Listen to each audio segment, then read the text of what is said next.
Libertà.net. Cosa aspetti? Va ora in onda la rassegna stampa. Buongiorno Pier Vittorio, a te la linea. Buongiorno Natale, allora ti chiedo subito, mi sentite e vedete la condivisione schermo, vero? Tutto benissimo, sì. Perfetto, grazie. Allora veramente un grandissimo buongiorno alle nostre ascoltatrici, ai nostri ascoltatori, voi che siete sempre dei patrioti innamorati della libertà. E allora ben ritrovati in questa rassegna stampa. Oggi ci concentreremo sugli ultimi gravi fatti di cronaca, tra cui questo accoltellamento di uno studente in una scuola di La Spezia, accoltellamento da parte di un ragazzo originario del Marocco, e sapete poi è intervenuto anche il ministro dell'istruzione e del merito Giuseppe Valditara, che ha dichiarato quanto accaduto all'istituto Luigi Einaudi Chiodo della Spezia è di una gravità assoluta. Provo un grande dolore per la morte del giovane studente, ha dichiarato il ministro, una tragedia che colpisce profondamente la comunità scolastica e l'intero paese. Esprimo il mio cordoglio alla famiglia della vittima, ai compagni di scuola, ai docenti e a tutto il personale dell'istituto. E sul punto è intervenuto su questa vicenda anche il vice premier Matteo Salvini, che ha commentato sconvolgente, doloroso, assurdo, troppa violenza, troppi coltelli anche tra i giovanissimi. E poi ha anche aggiunto: nel pacchetto sicurezza abbiamo già previsto una stretta contro le lame, contro l'uso di questi coltelli, ma oltre alla legge, queste normative servono prevenzione ed educazione. Una preghiera per la vittima e un abbraccio per i suoi cari. E poi all'interno di questa rassegna stampa oggi sentirete anche l'intervista che abbiamo registrato a Max Ferrari, vi ricorderete già direttore di Telepadania, già nostro ospite a dicembre, quando con lui avevamo approfondito il tema della remigrazione.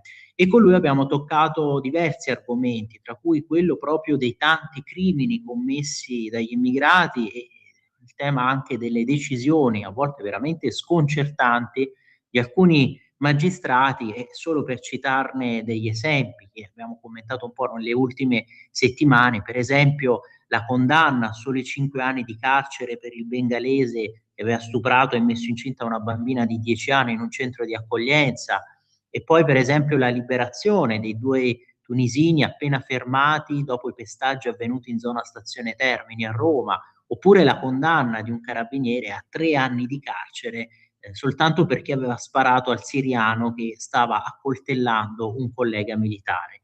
E poi vi faremo sentire anche l'intervento del vicepresidente del Consiglio regionale del Friuli Venezia Giulia, ovvero Stefano Mazzolini, su questo grande ritorno a Tarvisio, appunto nella sua regione, della Coppa del Mondo femminile di sci alpino.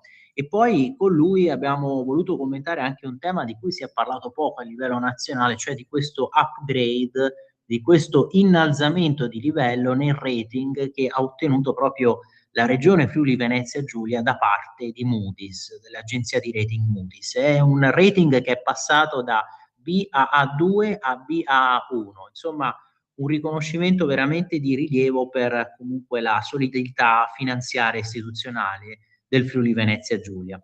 Io vi ricordo sempre che le vostre opinioni sono fondamentali, quindi fatecele sapere, apriremo il consueto filo diretto con voi, potete intervenire quindi chiamando allo 0292947222 3 volte 2 finali, potete scrivere i vostri messaggi quindi nei commenti sotto la diretta Facebook delle pagine della radio e della Lega, oppure potete mandare anche i vostri messaggi WhatsApp, quindi al numero della radio il 340 6709 659.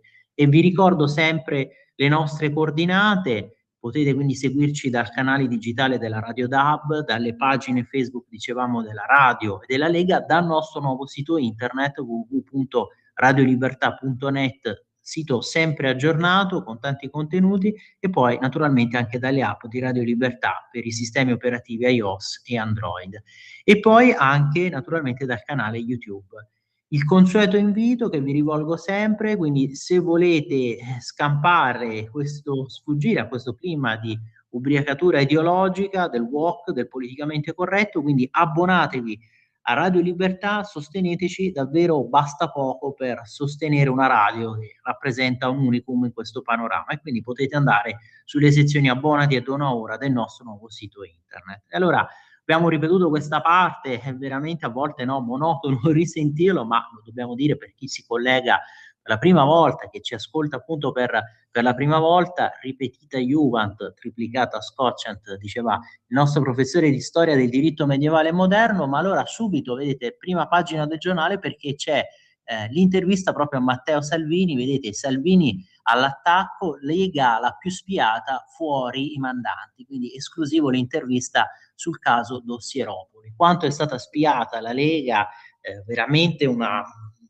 continuo di interrogazioni sulla banca dati da parte di Striano, e su questo si sofferma oggi Matteo Salvini, il vice premier, nonché segretario federale appunto della Lega, perché una vera e propria persecuzione, tutto alla ricerca poi di possibile fango da gettare contro il partito che in quel momento, stiamo appunto ricordando gli anni 2018-2019, il partito che cresceva stando al governo, addirittura al governo pure con i grillini, e perché riusciva a crescere. Qua di solito i partiti sappiamo che quando stanno all'opposizione aumentano esponenzialmente i propri consensi, riusciva ad aumentare i propri consensi proprio perché manteneva fede alla promessa elettorale di zero sbarchi, di un contrasto fortissimo ad un'immigrazione selvaggia, proprio con la politica dei porti chiusi. Allora il vice premier, vedete qui, adesso ve lo riapro, scusatemi che qui abbiamo spostato, il vice premier all'attacco, quindi, che chiede, si domanda chi guidava Striano, le carte Carroccio nel mirino già dal 2018,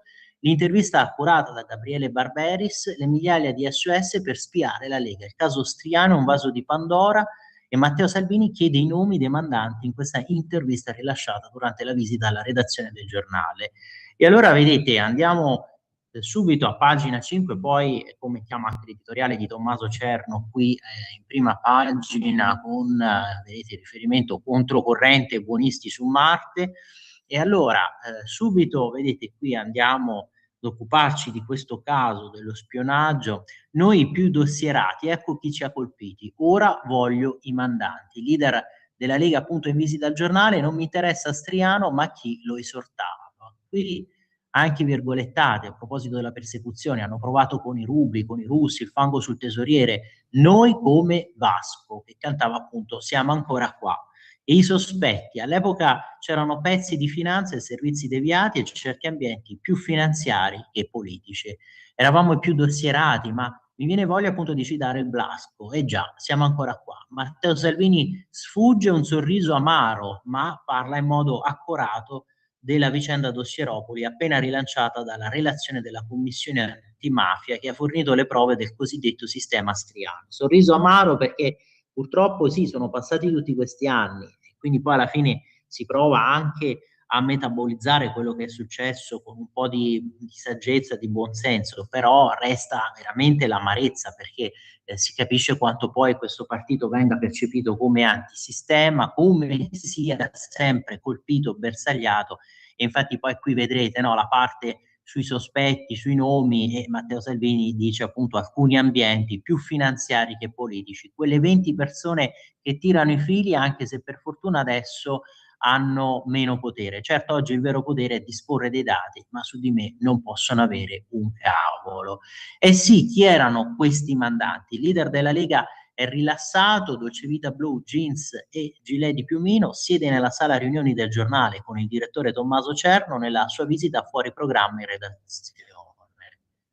Giornata quindi a Milano per un sopralluogo al cantiere che risanerà 2000 appartamenti nelle case popolari, e poi come padre si dice turbato dalla notizia di cronaca del tragico accoltellamento a scuola alla Spezia tra compagni, quello che appunto abbiamo ricordato prima. È incredibile, ai nostri tempi queste vicende si sarebbero risolte al massimo con 2 schiaffi. Presentarti con il coltello in classe significa che sei irrecuperabile. Poi leggeremo anche gli articoli su questa vicenda, pare che l'accoltellatore già fosse venuto altre volte a scuola, si presentasse con il coltello e che comunque tenesse questo tipico atteggiamento da maranza, da sbruffone, da spaccone. Ministro Salvini si sarà fatto un'idea precisa di come funzionava questo metodo Striano, il luogotenente della finanza implicato in migliaia di accessi informatici. Sia chiaro, non mi interessa nulla di questo individuo, voglio sapere chi lo copriva e chi lo esortava. E vi ricorderete che comunque il sistema era collaudato perché poi le richieste sostanzialmente partivano anche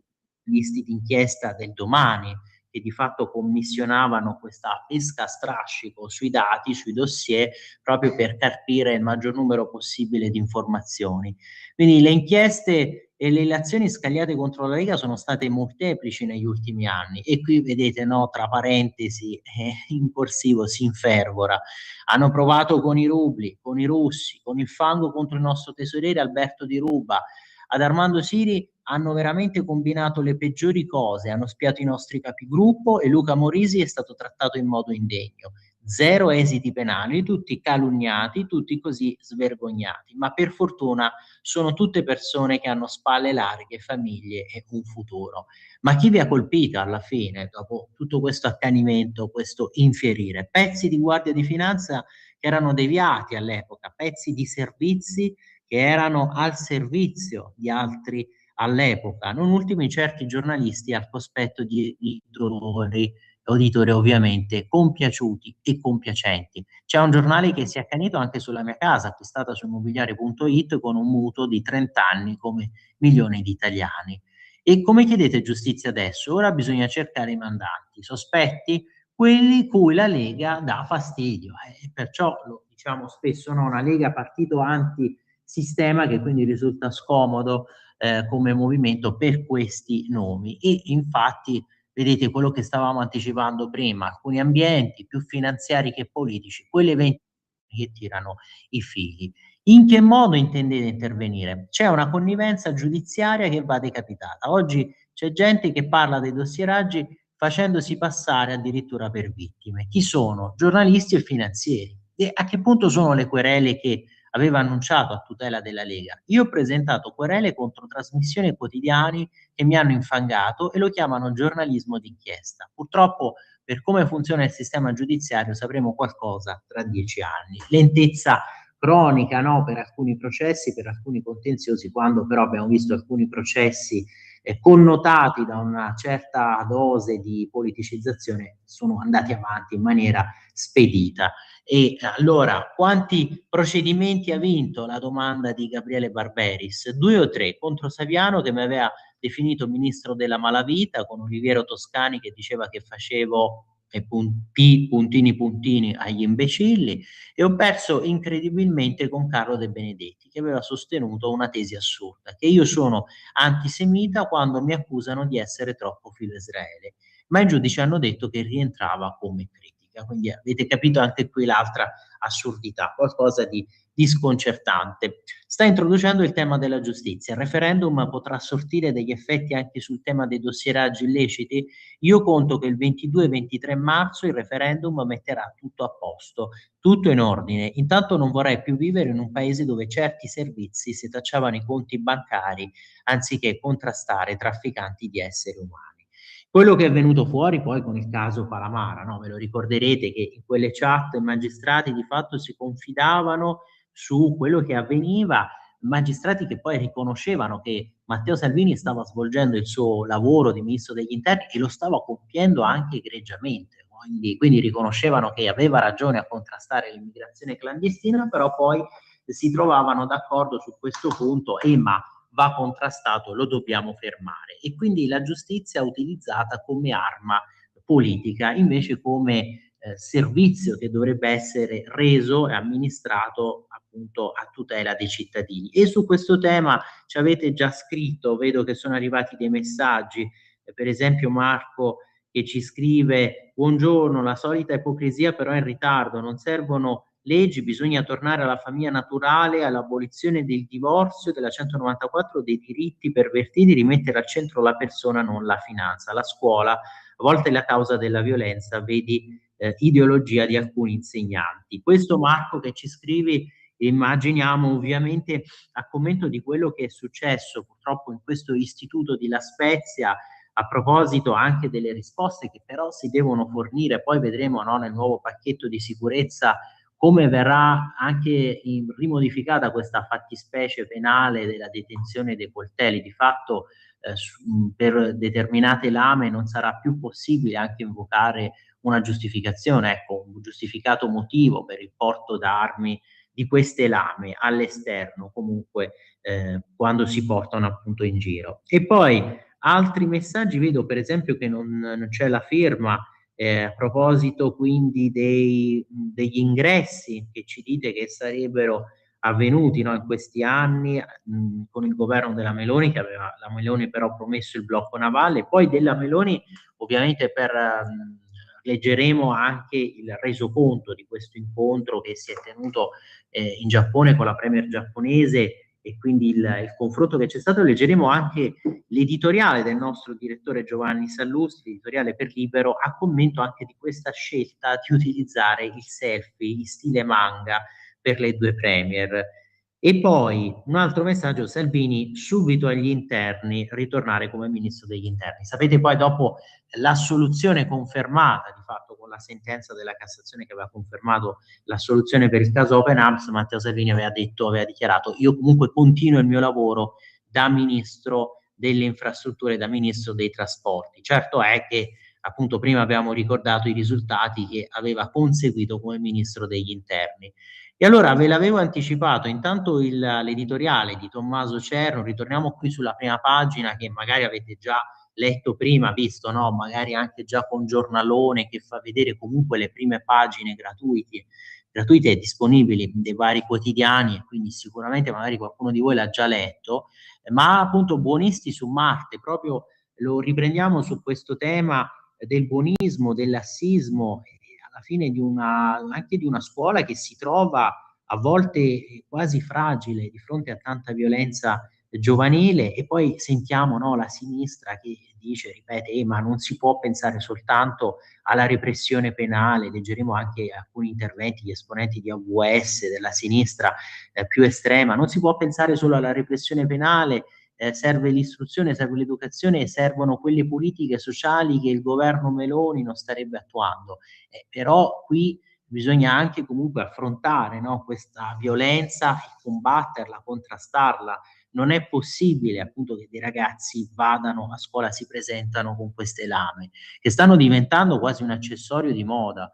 Non accendo candele in casa e sono poco scaramantico, esordisce qui Tommaso Cerno. E non voglio credere agli iettatori o ai menagrammi, e non penso quindi che la sinistra porti iela o roba del genere, anche se una grattatina ci starebbe.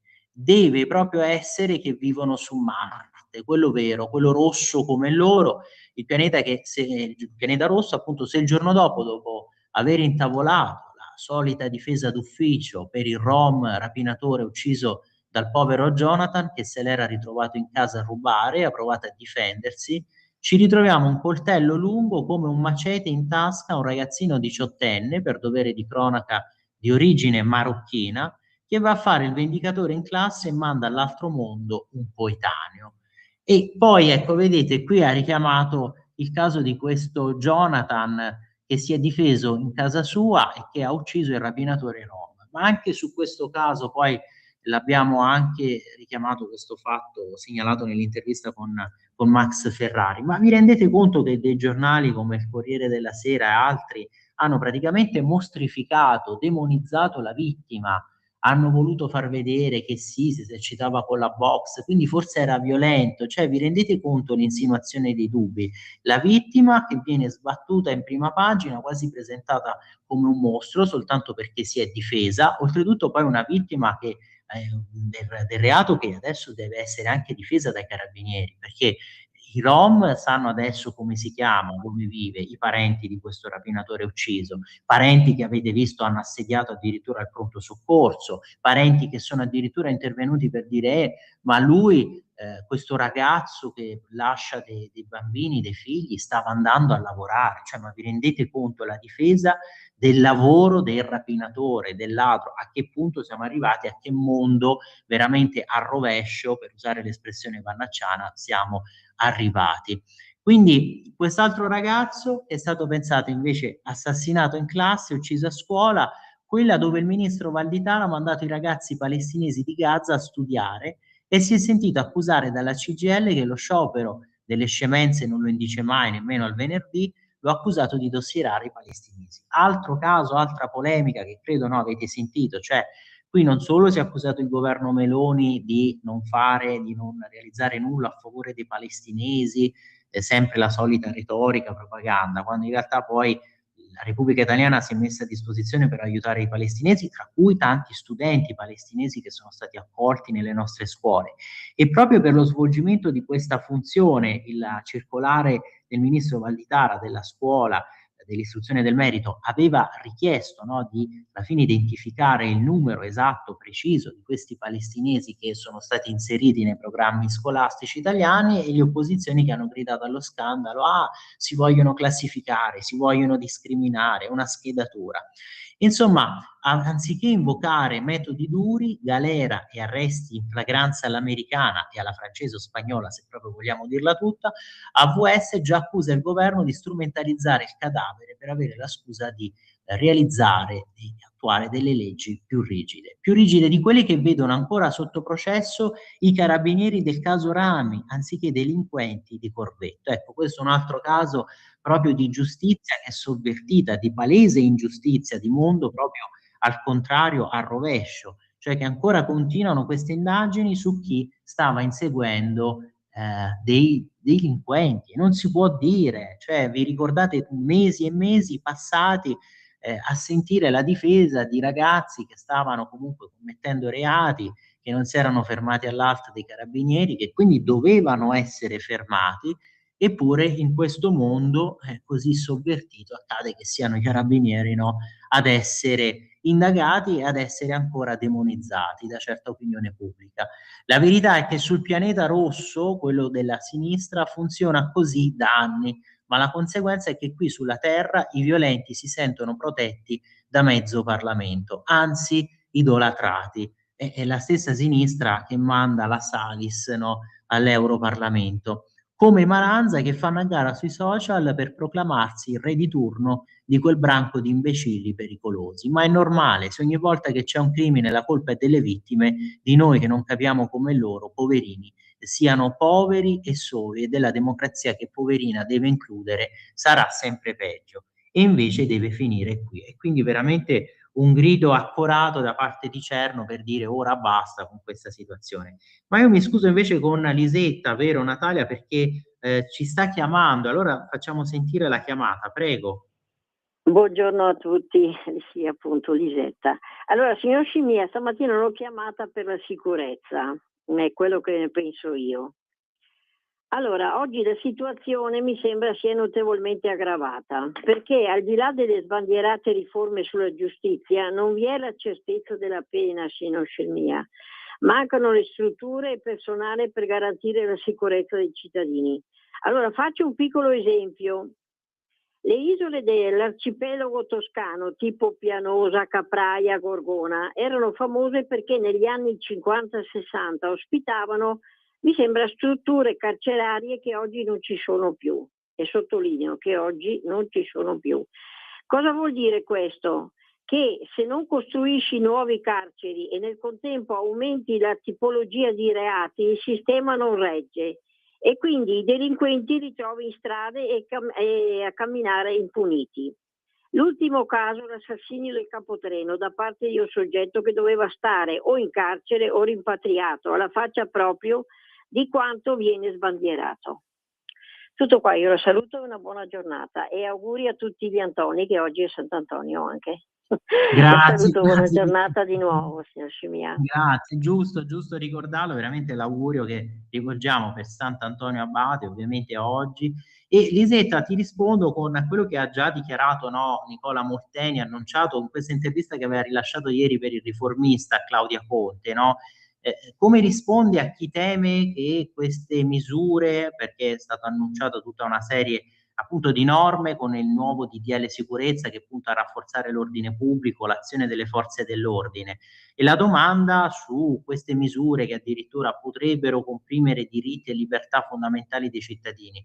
Il nuovo pacchetto sicurezza, fortemente voluto dalla Lega, dal governo e dal ministro Piantedosi, è la prosecuzione del primo decreto sicurezza e del decreto Caivano, sarà uno strumento normativo innovativo, strategico e funzionale per rispondere alla domanda di sicurezza. Sono orgoglioso della disposizione che introduce la tutela processuale, il cosiddetto scudo penale, per le nostre forze di polizia. Poi l'altra domanda: molti cittadini chiedono più sicurezza e regole chiare su criminalità e immigrazione. Quello che ci anticipavi anche te, Lisetta, sul tema della certezza della pena. La criminalità giovanile, le baby gang, i maranza, ovvero le seconde e terze generazioni non integrate, rappresentano uno dei principali fenomeni di allarme sociale nelle nostre città. Generano conflitti, disordine e caos che minano il senso di appartenenza alla comunità.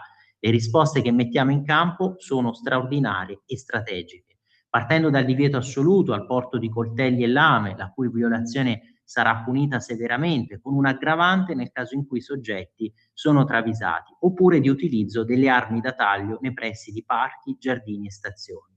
E poi saranno previste sanzioni accessorie, tipo la sospensione della patente, del permesso di soggiorno, del passaporto. Ci saranno inoltre sanzioni pecuniarie per le famiglie che hanno il compito di vigilare sui minori che usano armi da taglio. Quindi nessuna tolleranza per chi usa lame e coltelli per imporre violenza e prevaricazioni. Aggiungo poi lo stop ai ricongiungimenti familiari e un giro di vite al fenomeno dei minori stranieri non accompagnati. Procedure più rapide, veloci e snelle per rimpatri ed espulsioni.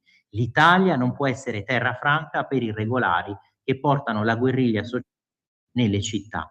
E poi tutte le altre misure contro il degrado e la microcriminalità, anche strumenti concreti per sindaci e forze dell'ordine, e la risposta di Molteni, poi la riprendiamo questa intervista che era stata già pubblicata appunto per ieri, per l'altro ieri, scusatemi, il 15 gennaio, e allora a proposito di questi altri strumenti Molteni aveva risposto: aumentiamo le pene per il furto e ripristiniamo la procedibilità d'ufficio per il furto aggravato con destrezza.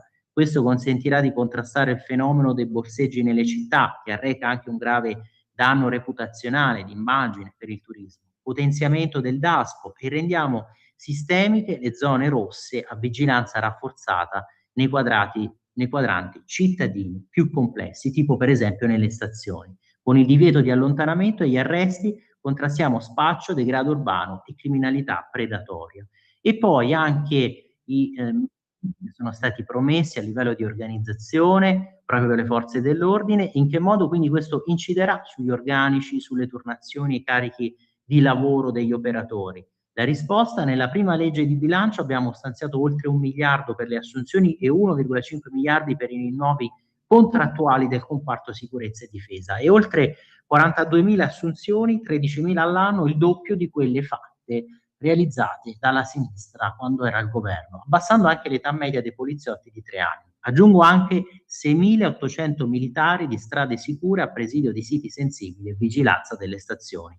Quindi con il nuovo pacchetto sicurezza rafforziamo l'operatività e la funzionalità delle nostre forze di polizia. E poi anche i riferimenti alle statistiche, a proposito per esempio delle misure che sono state emesse, no? Ben 9.000 divieti di allontanamento, e pensate poi l'incidenza degli stranieri, dei quali il 75% a carico dei soggetti stranieri.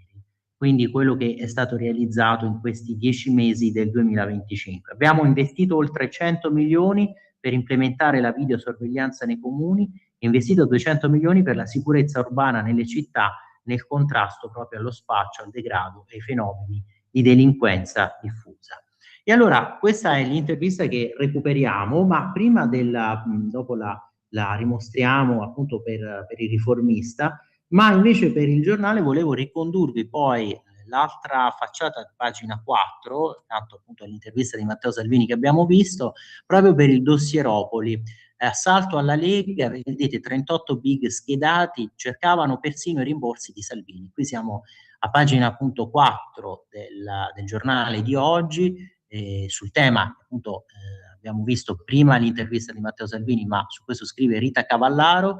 E la caccia è partita nel 2018 con il boom elettorale, le migliaia di SOS di Striano, dal cosiddetto Russiagate al filone dell''ndrangheta fino all'affare Morisi, ecco tutte le polpette avvelenate create grazie agli spioni. E qui appunto i fatti che vengono ricordati con questi bersagli. Prima lo stavamo citando anche dall'intervista concessa da Matteo Salvini. Vedete, il guru Luca Morisi, ex braccio destro del leader della Lega Matteo Salvini, è specialista dei social, anche lui era finito attenzionato dagli spioni e poi nel tritacarne. E poi Alberto Di Ruba, tesoriere della Lega nel mirino di Striano, dietro l'inchiesta fatta partire dai giornali, sempre la mano degli spioni. E poi il caso del Russiagate, Gianluca Savoini, storico leghista e presidente dell'Associazione Culturale Lombardia Russia, è stato investito dal Russiagate, finito poi nel nulla. Ma allora sono le 8:31, Natalia, chiedo conferma a te, facciamo sentire allora le nostre interviste dopo il break, ci ritroviamo fra pochissimo. Lo amiamo perché ci offre sempre le cose più buone e naturali. Linea Alberto Acerbis.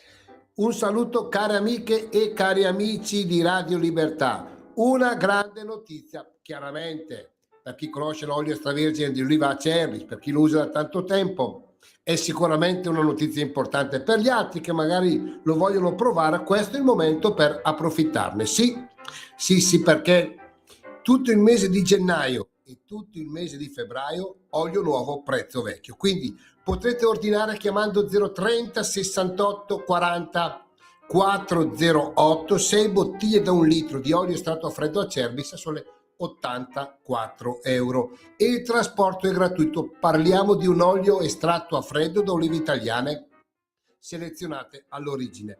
Tutte le mattine imbottigliamo il prodotto fresco su vostra ordinazione, quindi vi arriva a casa un qualcosa di unico. Se volete riscoprire i sapori di un tempo, se siete alla ricerca di un olio vero, importante, di un olio italiano che dia ai piatti un tocco in più, 030 68 40 408, oppure potete ordinare tramite la pagina web olioacerbis.com, perché come diceva il mio nonno Alberto, l'olio è sempre a galla. Alberto, l'olio buono viene sempre a galla. Abbiamo avuto una produzione piuttosto scarsa quest'anno, lo sapete, ma una qualità straordinaria. Chiamate in tanti. Grazie, buon proseguimento. Di nuovo a te la linea, Pier Vittorio. Grazie Natalia. Allora sono arrivati altri messaggi, per esempio ci avete riscritto anche a proposito, no, di queste ONG che vogliono scaricare migranti. Per esempio credo sia Graziella Vero Firmata che ci chiede sì, la magistratura si oppone, e infatti vi ricorderete anche la Premier Meloni alla conferenza di fine anno che aveva detto noi come Camere attuiamo determinate norme, le forze dell'ordine sono sempre lì in prima linea operative a identificare, a fermare poi alla fine i gravi indiziati di questi reati e poi tutto questo lavoro sembra vanificato dalla magistratura. Però ci scrive Graziella, noi dobbiamo contrastare questa invasione, dobbiamo anche magari perché non indire una manifestazione. Gino che ci scrive, penso che contrastare efficacemente certa magistratura, quindi si dovrebbero usare addirittura i metodi che si usavano contro determinati clan. Qui Gino, veramente, se ci sentono loro dicono che siamo eversivi. Parlare non serve, vanno contrastati. Purtroppo abbiamo visto, no, che il sistema di potere con il caso Palamara, prima ricordavamo, si era creato, perciò il referendum è un'occasione anche storica per decretare la fine del correntismo e anche poi la sudditanza di certa magistratura giudicante a determinate procure. Tutto ok il decreto sicurezza, però ci vuole una fortissima tutela legale delle forze dell'ordine, basta condanne, ci scrive Walter.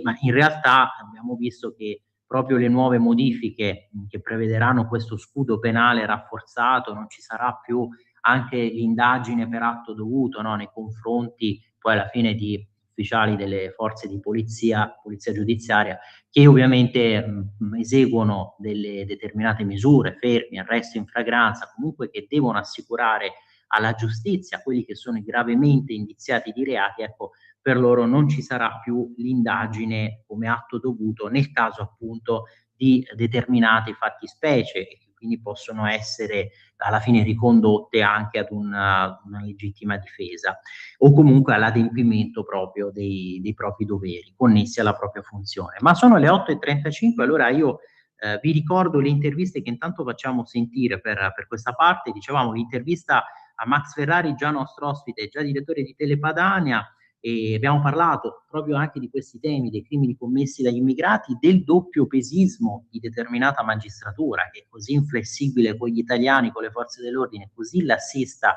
con gli immigrati, ma non solo, perché poi abbiamo anche commentato un po' i silenzi della sinistra e del PD di fronte a quello che è accaduto in Iran con la repressione brutale, feroce delle proteste. Qualcosa si è mosso lì, infatti poi parleremo anche della manifestazione che si è tenuta a Roma, del campo largo a favore dell'Iran, ma con 10.000 distinguo. Come sapete poi già avevano compiuto tutti quei distinguo per le mozioni da presentare nella condanna proprio della repressione all'Iran. E vi faremo sentire anche l'intervista, ve l'abbiamo annunciato prima, a Stefano Mazzolini, vicepresidente del Consiglio regionale Friuli Venezia Giulia, su questi grandi temi, il ritorno della Coppa del Mondo femminile di sci alpino a Tarvisio e poi il rating ottenuto da Regione Friuli Venezia Giulia, rating migliorato, appunto un upgrade ottenuto da Moody's. E ringraziamo anche Simone Quattrocchi, coordinatore della Lega Giovani Fiumicino, che è andato proprio lì a sentire il nostro Stefano Mazzolini, quindi un ringraziamento sempre alla grande famiglia della Lega. E allora ci ritroviamo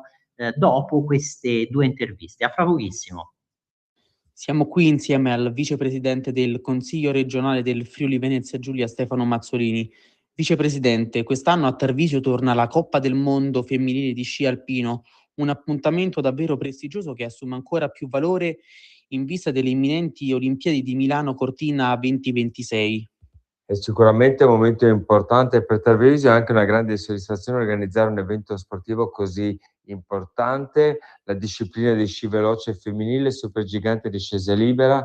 Ricordo ancora l'ultimo evento di Coppa del Mondo, ero presidente appunto dei poliscistici del Friuli Venezia Giulia. Oggi rivediamo una gara importante che fa conoscere la nostra regione, non solo Tarvisio, ma l'intero Friuli Venezia Giulia. Dimostra anche la capacità della nostra regione di organizzare eventi sportivi importanti sia invernali che estivi. Si può pensare per esempio al Giro d'Italia, quindi tanto sci, tante gare invernali sulle nostre bellissime piste di sci nordico e sci alpino, ma anche tante estate con tanta bicicletta. Inoltre, vicepresidente, recentemente la regione Friuli Venezia Giulia ha ottenuto anche un upgrade di rating da Moody's, passando da un Ba2 a un Ba1.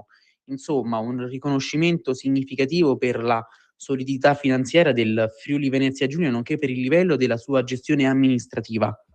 Beh, la regione Friuli Venezia Giulia, con un dato così importante, un riconoscimento così importante di rating, che dal B a A2 siamo al B a A1 punto, è un segnale importante a dimostrazione della capacità economica della nostra regione e dei bilanci anche regionali. Dei bilanci regionali più importanti che danno la possibilità di investire sul nostro territorio, dare risposta non solo agli enti locali o ai comuni in genere, ma soprattutto all'imprenditoria, al turismo. Basti pensare alle zone industriali che stanno continuando a crescere, creando occupazione, e poi ovviamente il turismo che va di pari passo sia inverno e estate, che sta continuando a dare segnali di crescita sia nell'accoglienza e nel numero di presenze di turisti in Friuli Venezia Giulia, ma soprattutto in nuove strutture alberghiere. Quindi sia questo, la parte alberghiera, sia la parte industriale, di pari passo stanno creando occupazione e migliorando chiaramente l'economia del Friuli Venezia Giulia. Porta con te ovunque Radio Libertà. Scarica la app per smartphone o tablet dal tuo store o dal sito radiolibertà.net. Cosa aspetti?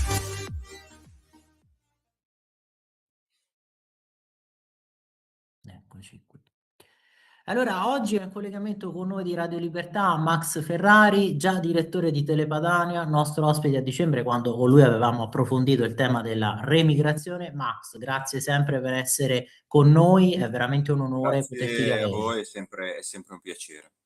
Grazie. E allora commentiamo subito queste proteste in Iran che sono state represse nel sangue, perché sarebbero migliaia e migliaia morti. Però non è partita nessuna flottiglia da parte dei progressisti italiani. A sinistra non sembrano tanto indignate, poi soprattutto quelle femministe che per anni hanno incolpato l'uomo italiano di patriarcato eppure in Iran le donne continuano ad essere pesantemente discriminate. E del resto ricordiamo anche bene che la Serracchiani e la Mogherini in visita proprio in Iran indossarono il velo, e se non è questa sottomissione culturale.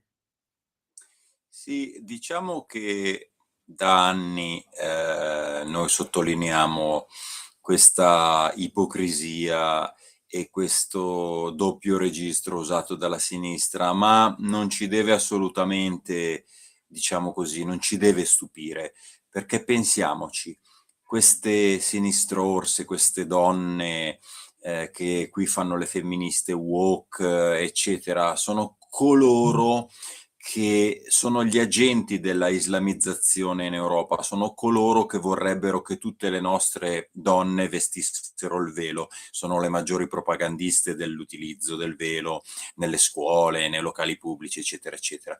E quindi non ci deve stupire che queste donne progressiste odino o comunque vedano come un pericolo, come nemiche le ragazze iraniane. Nella testa di una femminista radicale, di una femminista folle, italiana o europea, quelle che vanno in giro con diciamo così, la classica mise della donna impegnata radicalmente a sinistra, odiano la ragazza iraniana che vuole levarsi il velo, che vuole vivere all'occidentale, che critica gli ayatollah, che non vuole che le si venga imposta la Sharia. Sono tutte cose che invece la donna della sinistra radicale italiana ed europea sogna, sono le cose che vorrebbe vengano imposte per legge dalle sinistre in Europa. E quindi vede in queste ragazze che non apprezzano il paradiso islamista delle folli, e non è niente di nuovo. Pier Vittorio, tu conosci bene la storia. Quando ai tempi qualcuno osava criticare il paradiso comunista o il paradiso socialista di Stalin o di Tito, quelli che ciecamente credevano nell'Unione Sovietica o nella Jugoslavia di Tito ti dicevano: ma tu sei un pazzo. Ma ancora di più odiavano i compagni italiani, odiavano a morte ancora di più quei compagni slavi, jugoslavi, russi, cechi, ungheresi, che vivendo nel paradiso comunista non lo apprezzavano e lo criticavano e volevano vivere all'occidentale.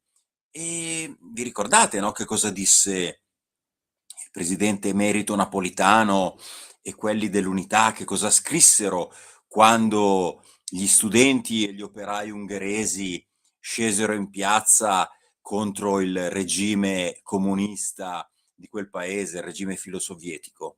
Li accusarono, gli dissero che erano dei traditori, dei controrivoluzionari, applaudirono all'entrata a Budapest dei carri armati sovietici che fecero a pezzi quegli studenti e quegli operai inermi, e dissero: è giusto così, perché sono dei traditori del paradiso socialista. E oggi le femministe radicali, la sinistra radicale, che poi si annida nei partiti che si dicono di sinistra moderata, provano lo stesso astio, se non lo stesso odio, nei confronti dei giovani iraniani che, vivendo nel paradiso islamista, non lo apprezzano.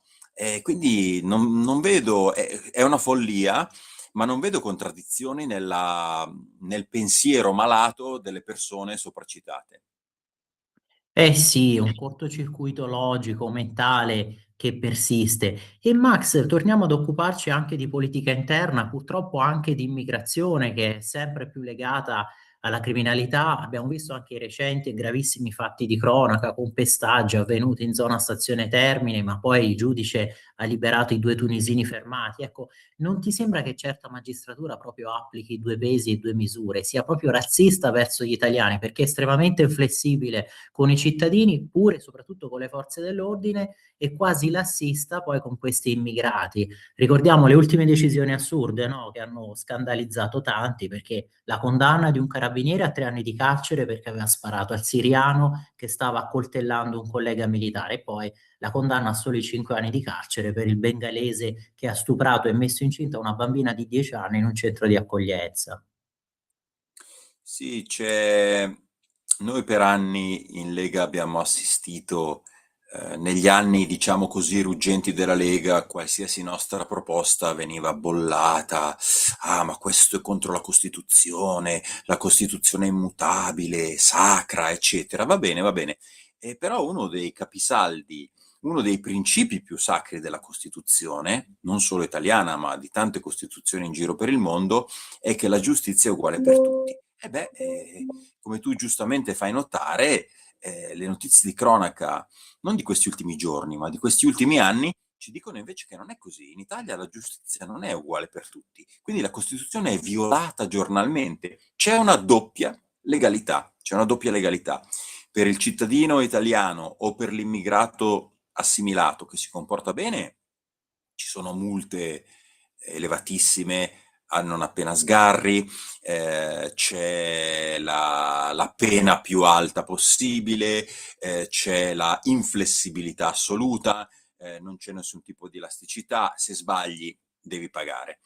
Nei confronti di alcuni tipi di immigrati, perché poi io ho un po' questo pallino, ma non è che lo abbia inventato io, è un acronimo che è stato inventato in Danimarca da un ministro che peraltro ha un'origine migratoria, perché il padre è eritreo, e ci si è accorti che le persone che meno si assimilano, non tutti, ma diciamo in grandissimo numero, che meno si assimilano, che più delinquono, che meno contribuiscono al benessere sociale, arrivano da una certa catena di paesi, no? E il ministro si è inventato questo acronimo, questa abbreviazione che si chiama MENAPT, ma non è che lo dico io, ci sono degli studi universitari dell'Università di Copenaghen, di Malmo, poi di Amsterdam, eccetera, che hanno confermato questa cosa, e dice che chi arriva dal Middle East, North Africa, Pakistan e Turchi, quindi Medio Oriente, paesi del Maghreb, del Nord Africa, Pakistan e Turchia e Afghanistan, naturalmente, meno si assimila, meno contribuisce e più delinque. Qui ci sono delle cose statistiche, chi non è d'accordo se la vada a prendere con il ministro danese che ho citato, Tesfaye e Matthews. E qui è uguale, in Italia ci sono, se tu leggi la cronaca nera, sì, ogni tanto c'è qualcuno, che ne so, oggi uno del Togo, domani uno del Gambia, ma il 90% dei casi leggete le cronache, i protagonisti della cronaca nera sono quasi tutti marocchini, tunisini, algerini, egiziani.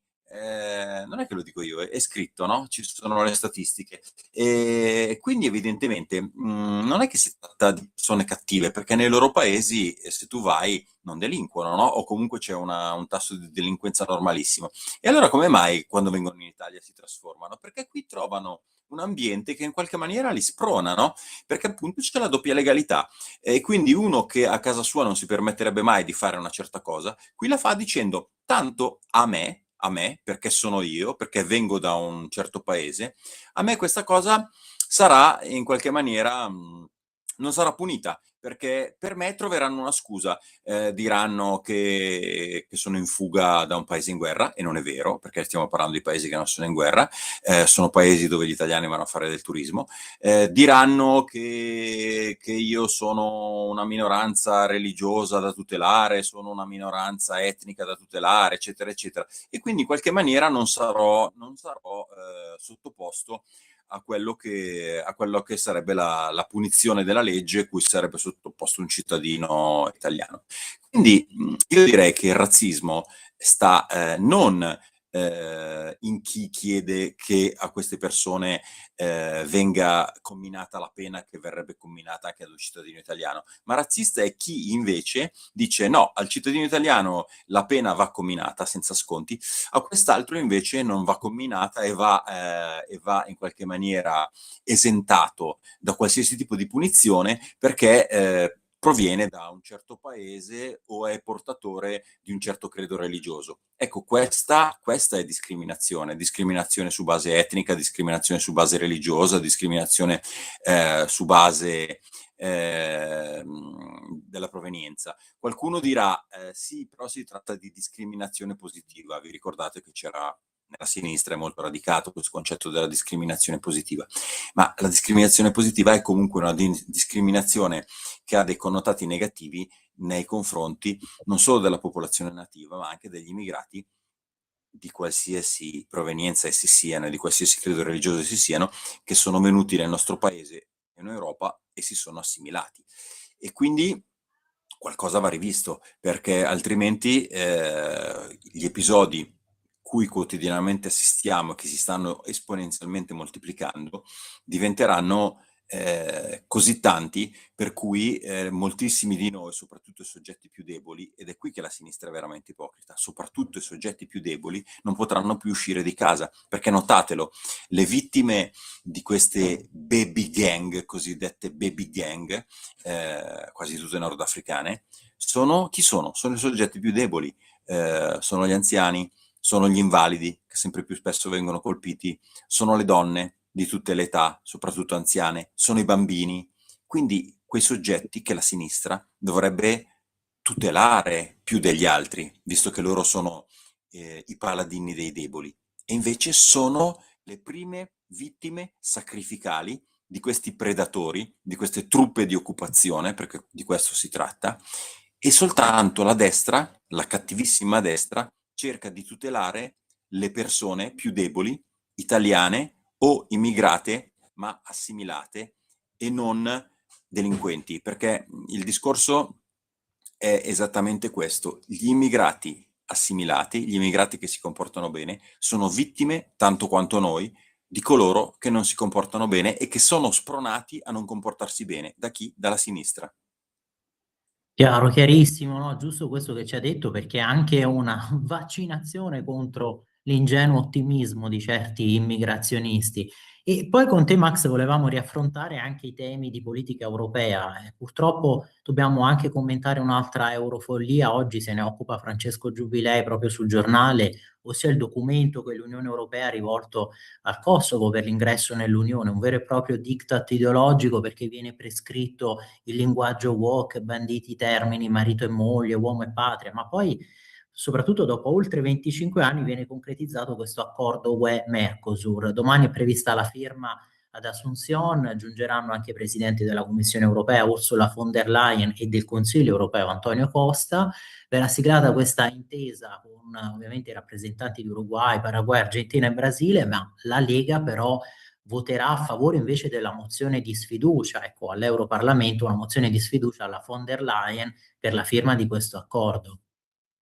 Ma allora, guarda, gli accordi di libero scambio tra l'Unione Europea e i paesi dell'America Latina potevano avere un senso 25 anni fa quando sono stati concepiti, perché allora si diceva, vabbè, in qualche maniera noi ci smeniamo, la nostra agricoltura chiaramente ci perde perché saremo in qualche maniera invasi dai prodotti sudamericani che ci fanno concorrenza sleale perché arrivano dei prodotti che non sono sottoposti ai 1000 vincoli che anche giustamente probabilmente ci sono nell'Unione Europea, però si diceva, però dall'altra parte noi possiamo vendere a loro le automobili, i macchinari, la meccanica di precisione, tutte quelle cose in cui la nostra industria è forte. Beh, ancora oggi ci ripetono questa cantilena. Peccato che l'industria dell'automobile in Italia, ma in Europa in generale, nel frattempo sia sparita, perché è stata svenduta. Voi vedete oggi quella che era la Fiat e che non lo è più, produce in Marocco, in Algeria, in Serbia, sostanzialmente ha completamente delocalizzato, il Piemonte è stato completamente desertificato, deindustrializzato, la nostra grande impresa non esiste praticamente più, quindi noi non abbiamo più nulla o quasi più nulla da esportare in Sud America, quindi siamo importatori netti, quindi la nostra agricoltura sarà uccisa, viene suicidata in cambio del nulla. Avrai letto, tu sei un grande lettore di quotidiani, che la Tunisia ci ha sorpassato ed è diventata il secondo produttore mondiale di olio di oliva, e noi importiamo olio, spesso olio lampante, che viene spacciato per olio extravergine di oliva, e invece l'olio lampante, quello che serve per accendere le lampade, dalla Tunisia e da altri paesi del Nord Africa. In cambio di che cosa? Tra l'altro, ecco, io ho detto, quella che era la Fiat va a produrre in Nord Africa. Benissimo, uno dirà, bene, portano lavoro lì, quindi la gente di lì può fermarsi e lavorare nei propri paesi d'origine. E invece c'è questa cosa strana, che le case automobilistiche vanno a produrre in quei paesi perché costa meno, ma quei paesi esportano verso di noi comunque milioni di immigrati che, anche se delinquono, non vengono remigrati, e dall'altra parte i nostri giovani sono costretti ad un esodo. I giornali ormai non ne fanno mistero. Io vedo sui giornali della Lombardia tutti i giorni si scrive che la provincia di Varese si spopola, Como si spopola, Milano si spopola, la Brianza si spopola, il sud della Lombardia si spopola. Tutti vanno in cerca, i nostri ragazzi laureati vanno in cerca di fortuna in Germania, in UK, in Olanda. Ma è una follia, cioè noi esportiamo i nostri cervelli, o comunque esportiamo i nostri ragazzi, per fare spazio a chi? Ai Maranza, a queste persone che accoltellano le vecchiette fuori dalla stazione della metropolitana. Questo è un problema enorme, e credo che sia l'urgenza prioritaria, altro che la Groenlandia o altre fantasticherie. E quindi sì, quello che tu dici è assolutamente vero, e credo che vadano fatti dei ragionamenti in fretta, perché qui siamo di fronte ad un inverno demografico a cui si sta facendo fronte soltanto con l'importazione di milioni di persone scelte tra quelle che non si possono assimilare, perché anche lì ci sono quote di immigrazione assimilabili e altre non assimilabili. Io vedo che arrivano soltanto coloro che più non sono assimilabili. In Ungheria invece vedo che i pochi immigrati regolari che entrano sono fatti venire da coloro che sono assimilabili, che hanno dimostrato di voler essere assimilati, e non necessariamente devono essere cristiani, come qualcuno dice, un club cristiano, eccetera. Vai in Ungheria, trovi tantissime persone che arrivano da paesi dell'Asia, che però non creano problemi, e invece nel resto d'Europa arrivano quasi esclusivamente coloro che creano problemi. C'è qualcosa che non va nel sistema di attrazione. L'altro giorno leggevo che D'Alema dice che bisogna attrarre 150 milioni di migranti, 150 milioni. E poi però, se qualcuno parla di sostituzione della popolazione nativa, la sinistra si arrabbia. Beh, 150 milioni, vedete voi. Esatto, esatto. E guarda, in conclusione, non l'avevamo anticipato, ecco, quando ci siamo sentiti, però giustamente quando hai citato l'Ungheria, no? Ricordiamo che sono previste delle elezioni alle urne il 12 aprile con Orban che secondo alcuni sondaggi sarebbe adesso in difficoltà, che insomma la coalizione dell'opposizione potrebbe essere in testa.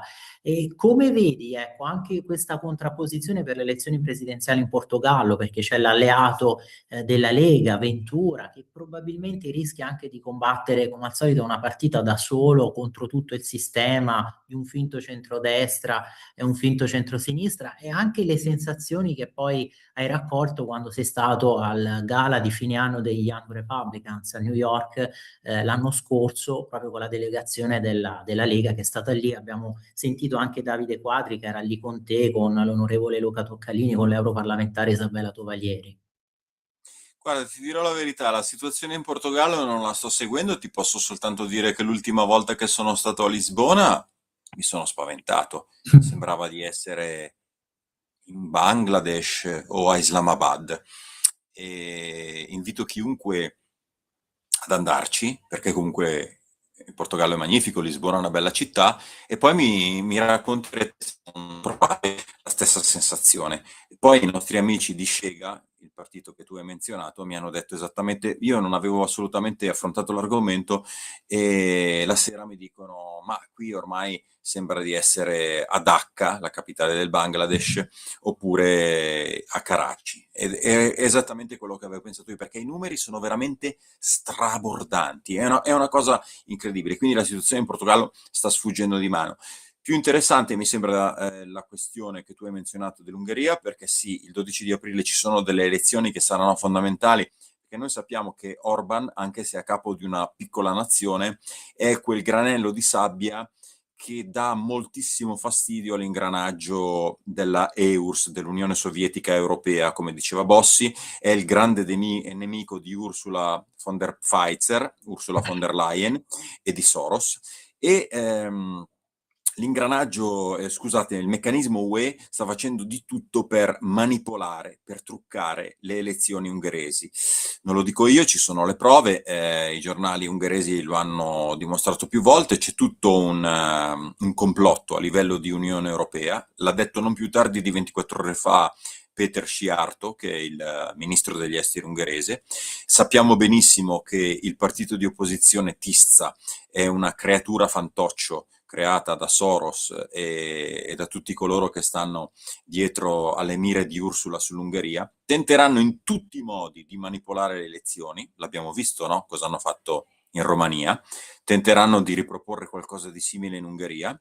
L'Ungheria è l'ultimo bastione, è il villaggio di Asterix che le persone del palazzo di Bruxelles vogliono abbattere e conquistare. Quindi per noi è estremamente importante vedere quello che accadrà in Ungheria. Sono contento del fatto che il presidente Trump, il ministro Salvini, Giorgia Meloni, Marine Le Pen, Wilders, Abascal, il presidente Milei in Argentina, tutti hanno mandato un loro messaggio di forte sostegno a Viktor Orban.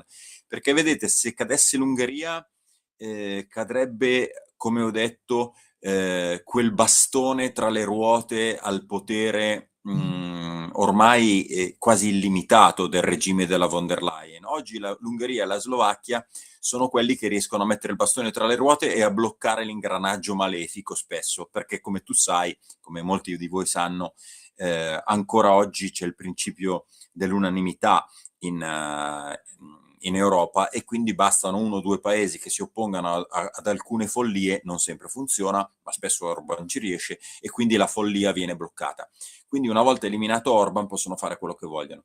E c'è tutto un sistema molto ben rodato per convincere i giovani a non votare Orban. Ci sono una serie di sanzioni, voi sapete che l'Unione Europea multa per 1 milione di euro al giorno l'Ungheria, che è colpevole di non far entrare in clandestini nei suoi confini. I ragazzi ungheresi sono stati esclusi dal programma Erasmus. Pensate, i nordafricani sono stati accolti nel programma Erasmus, che è un programma europeo per lo scambio di studenti, mentre gli ungheresi sono stati cacciati, sono stati esclusi, e questo serve come leva per convincere i giovani ungheresi: vedete, vi abbiamo escluso da questo programma, vi abbiamo escluso dall'Interrail, vi abbiamo escluso da questo, da quell'altro, perché votate quel cattivone. Se al prossimo giro voterete la sinistra, rientrerete in questi programmi.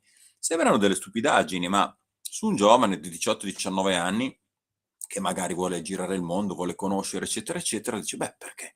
Insomma, alla fine, sì, Orban mi piace, lo voterei anche, ma se c'è lui non posso andare a fare l'Erasmus ad Amsterdam. Quindi magari voto la sinistra, così posso fare un po' quello che voglio. E sono tutti voti che vengono. Ho detto questo, ma ce ne sono altri per disincentivare il voto degli anziani, per disincentivare il voto dei giovani adulti. Io sono convinto che comunque Orban sta governando così bene e sta usando in maniera così giudiziosa i soldi a sua disposizione, che vincerà comunque queste elezioni. Però chiaramente sono da monitorare. Per chiudere velocemente, il viaggio che tu hai citato a New York è stato molto interessante, con Toccalini, l'onorevole, e gli altri giovani, la deputata europea Tovaglieri. Abbiamo visto una realtà molto interessante, molto radicata. Ci fanno spesso credere che Trump sia un pazzo isolato, un milionario che vive nella sua torre d'avorio. Invece lì, voglio dire, abbiamo trovato centinaia di giovani super entusiasti, tutte persone già molto calate nel mondo del lavoro malgrado la giovane età, e tra l'altro in una città che sappiamo è molto fredda nei confronti di New York, perché il cuore dell'elettorato repubblicano conservatore non sta certo sulle coste, né quella newyorkese né quella californiana. Eppure abbiamo trovato un grande clima.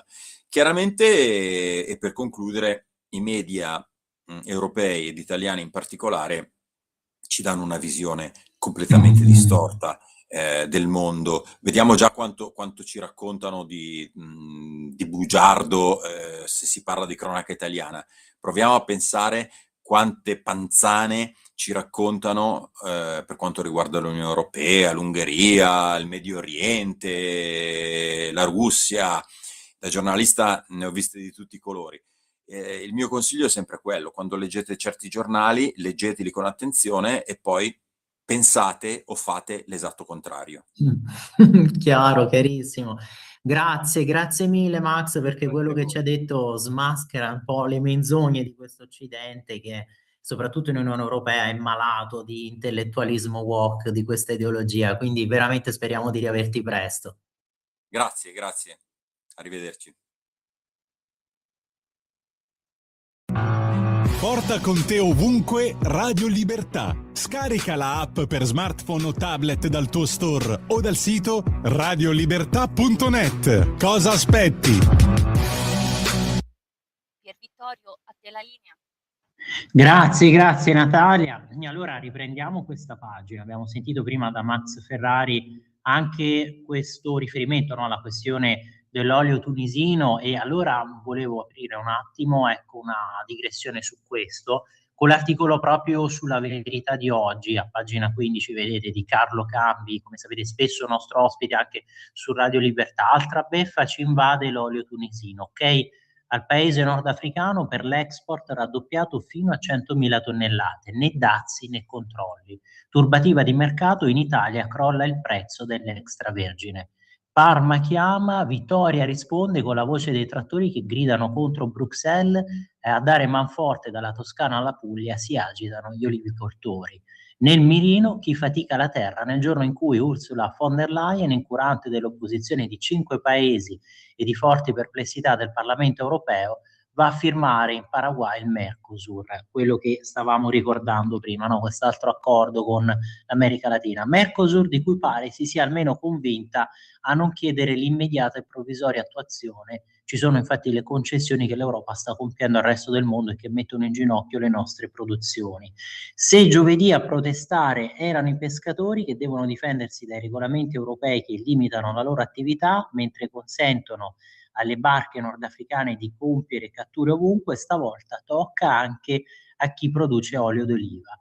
Il centro della protesta sono 2 territori fondamentali nella produzione olearia italiana, la Puglia, che nonostante la Xylella resta la prima regione italiana per quantità, e la Toscana, che appunto possiede il brand più forte sui mercati internazionali. A innescare la protesta dei produttori extravergine sono 2 fatti. Il primo, ormai scontato, la decisione è stata assunta ieri, anche se la ratifica ci sarà nelle prossime settimane, il sì di Bruxelles alla richiesta della Tunisia di raddoppiare fino a 100.000 tonnellate l'export verso l'Europa del suo olio a dazi zero. La Tunisia punta a diventare il secondo produttore mondiale con 500.000 tonnellate, l'Italia è ferma a 300.000, dietro la Spagna che supera il 1.000.000. Questo crea un'immediata turbativa di mercato perché ha già abbassato le quotazioni dell'extravergine a un livello insostenibile per chi produce qui in Italia.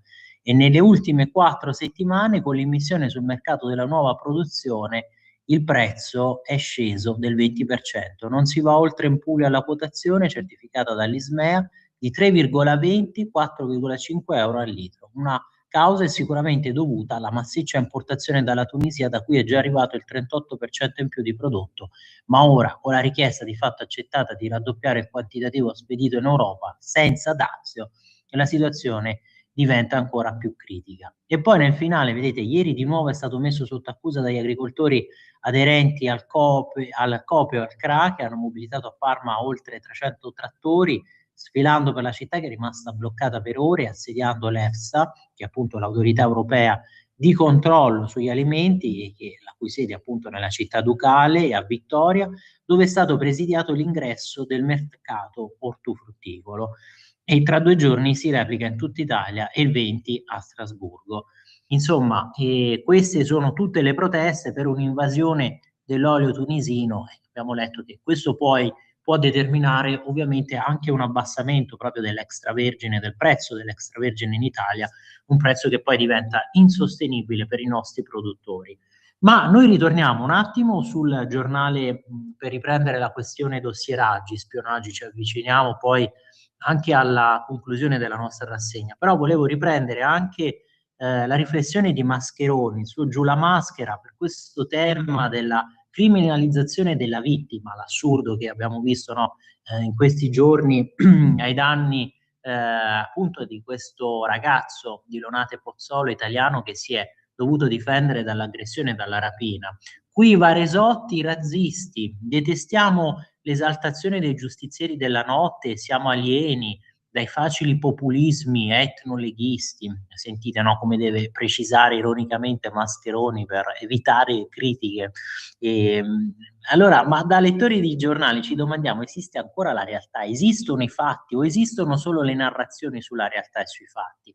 Ci è capitato di chiedercelo leggendo gli articoli che grandi quotidiani hanno dedicato alla tragedia di Lonate Pozzolo, comune del Varesotto, dove un ragazzo italiano ha subito dentro casa da parte di un altro ragazzo rom un tentativo di rapina, una violenta aggressione cui ha reagito ferendo con una coltellata il ladro, che è morto dopo che i suoi complici lo hanno scaricato come un sacco di spazzatura davanti a un ospedale. Delle cronache ci ha colpito che l'aggressore aggredito è stato raccontato col nome e un generico rapinatore, mentre l'aggredito aggressore con nome, cognome e non col solito uomo, titolo di studio, hobby, indirizzo, fotografie e alcuni curiosi dettagli.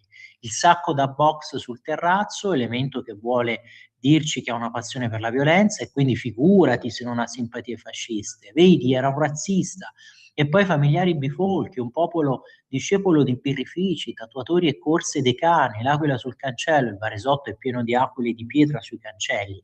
Ecco, proprio una demonizzazione. E poi, come giustamente si è fatto notare, della vittima che ha subito questa aggressione, questa rapina a casa, si sono volute dire tutte queste generalità, tutti questi dettagli.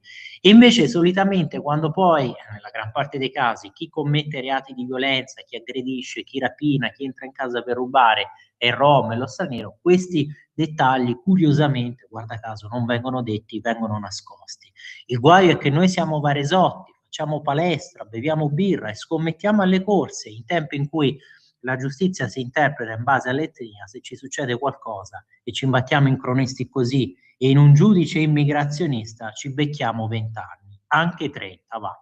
E purtroppo è proprio così, se poi ti capita anche il giudice immigrazionista. E rimanendo sul giornale di oggi, vi volevo segnalare anche poi la stanza di Vittorio Feltri, Una cultura perdente, proprio su questo tema comunque della mancanza di sicurezza. Allora vedete, c'è la domanda di un lettore che chiede: senza sicurezza non c'è libertà. Gentile direttore Feltri, non mi piace la facilità con la quale attualmente la destra, per superficialità, sembra permettere alla sinistra di risalire la china in merito al problema della sicurezza. E sì che la disinvoltura con la quale quest'ultima gira le frittate dovrebbe essere ben nota. Sì, perché è la sinistra che ha permesso prima questo scempio, vi ricordate l'invasione sotto i governi Letta e Renzi? E poi alla fine tutti questi immigrati clandestini irregolari che sono qui, che si cerca di rimpatriarli e che delinquono, commettono reati. E adesso questa sinistra, vedendo i fatti di cronaca, commenta dicendo: ah, siete voi il governo, colpa vostra, responsabilità del centrodestra che non affronta, non risolve il problema della sicurezza. Come pure non dovrebbe essere difficile ricordare, scrive questo lettore Alberto Ferroni a Feltri, non dovrebbe essere difficile ricordare e quindi sbattere sul muso a chi è smemorato fingerlo di esserlo che La sinistra ha predicato per lungo tempo l'accoglienza a prescindere di chiunque si presentasse al confine, senza eccepire alcunché in merito a fedina penale o addirittura a certezza di identità.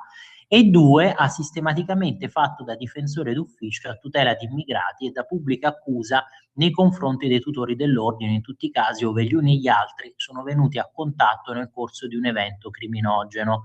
Caso Rami, le manifestazioni pro-PAL e simili. Manifestazioni pro-PAL spesso, no, vi ricordate, accompagnate da violenze, da tafferugli, da aggressioni contro le forze di polizia.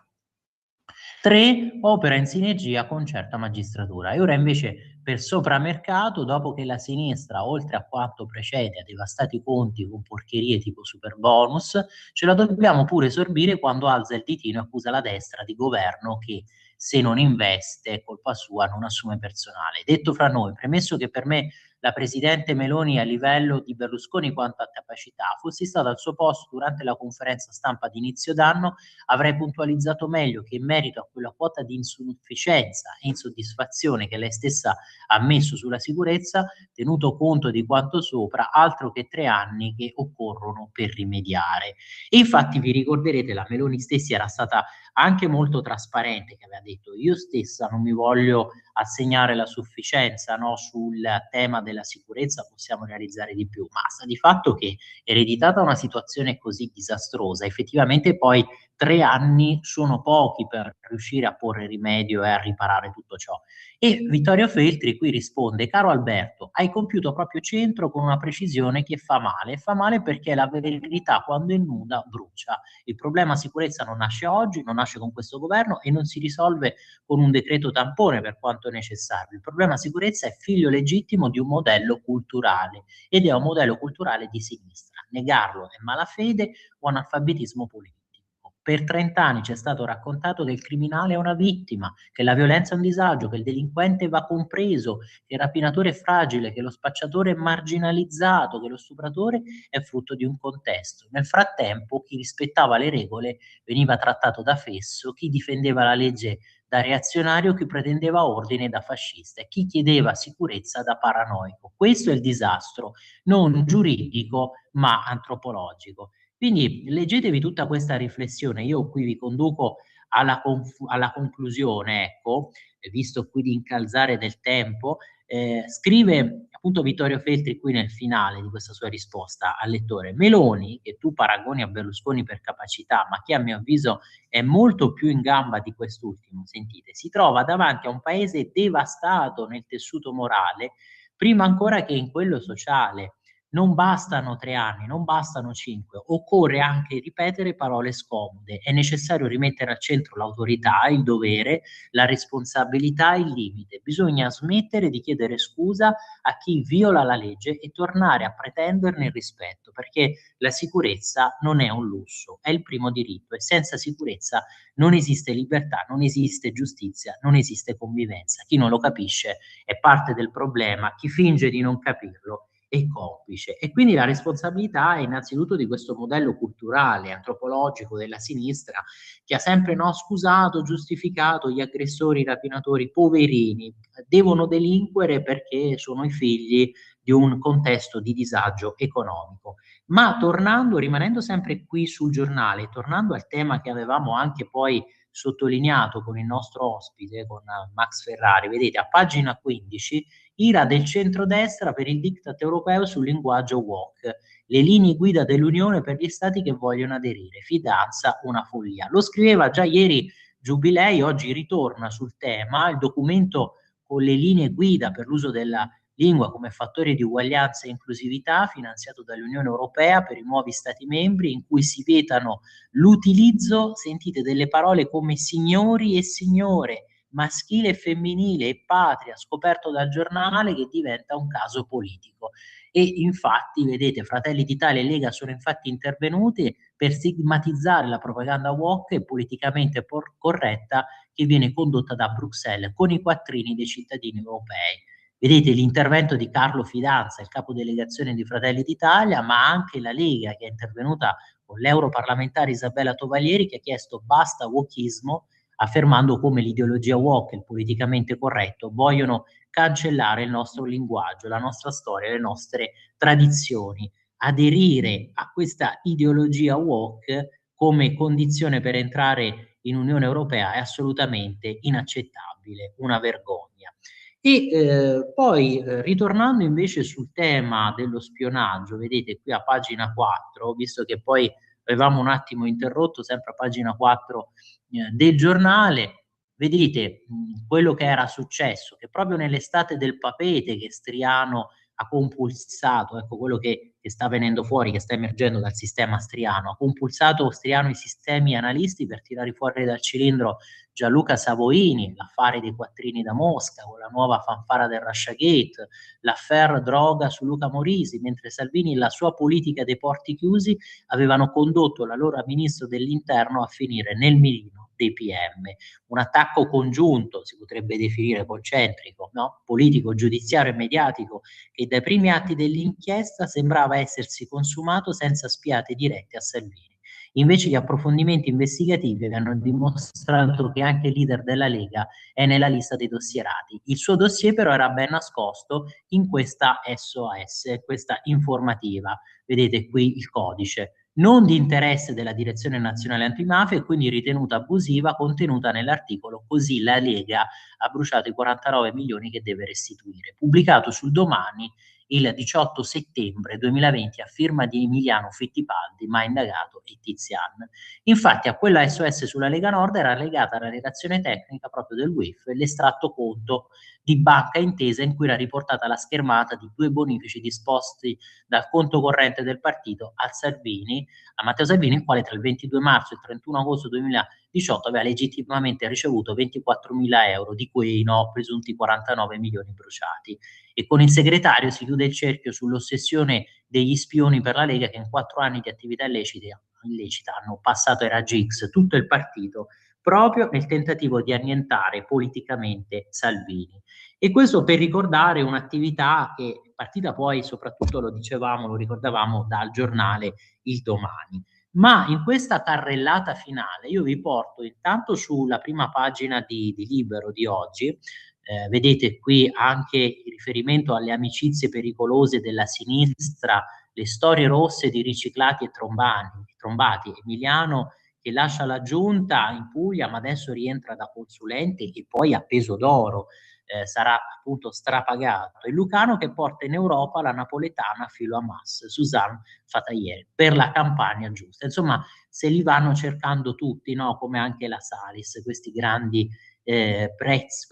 pezzi di gioielleria. Finisca la stagione del buonismo, Mario Secchi con questo editoriale, vedete, sangue a scuola, falce e coltello, morto lo studente accoltellato da un compagno marocchino, ma la sinistra fa muro contro perquisizioni e decreto sicurezza. E qui scrive Secchi: i controlli sulle gang giovanili vanno estesi, ci sono subculture metropolitane che seminano l'odio e si fondano con movimenti che hanno chiaramente un piano eversivo.